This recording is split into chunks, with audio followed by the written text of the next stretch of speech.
छ हाम्रो उत्तम लामाजी हुनुहुन्छ, लामाजी दिपकजी हुनुहुन्छ, दुङयुल अभियान संयोजक तुलरामजी हुनुहुन्छ, लगायत सम्पूर्णमा नमस्कार। हाम्रो भाइ बहिनीको रगतले लतपतिएका त्यो सडक अहिले पनि आँखामा झलझली आइरहन्छ। तिमीहरूले हाम्रो भाइ बहिनीहरूको टाउकोमा ताकी गोली हानेको अहिले पनि यो मेरो आँखामा झलझली आइरहन्छ। हाम्रो भाइ बहिनीहरूको माग पुरा कहिले हुने हो?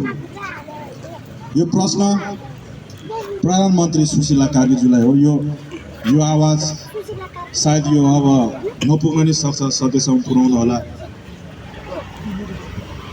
भाइ बहिनीहरूको हत्यारालाई कारबाही गर्न सक्दैन भने, भ्रष्टाचारीलाई कारबाही गर्न सक्दैन भने वृद्ध भत्ता खाएर बस्नुहुन्छ। हाम्रो भाइ बहिनीहरूको माग सम्बोधन भएन भने तिम्रो त्यहाँ कुर्सीमा बस्ने तिम्रो केही हैसियत छैन। राजीनामा दिएर आरामले वृद्ध भत्ता खाएर बसी हुन्छ घरमा।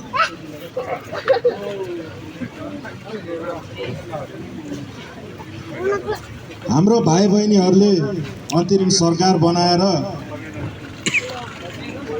हत्यारा भ्रष्टाचारीहरूलाई कारबाही गर्न पठाएको हो। त्यो ठाउँमा हाम्रो भाइ बहिनीहरूको हत्यारा भ्रष्टाचारीलाई जोगाउन पठाएको होइन त्यहाँ। र म धेरै लामो कुरा गर्न चाहन्न। यो हाम्रो भाइ बहिनीहरूको हार्दिक श्रद्धाञ्जली कार्यक्रममा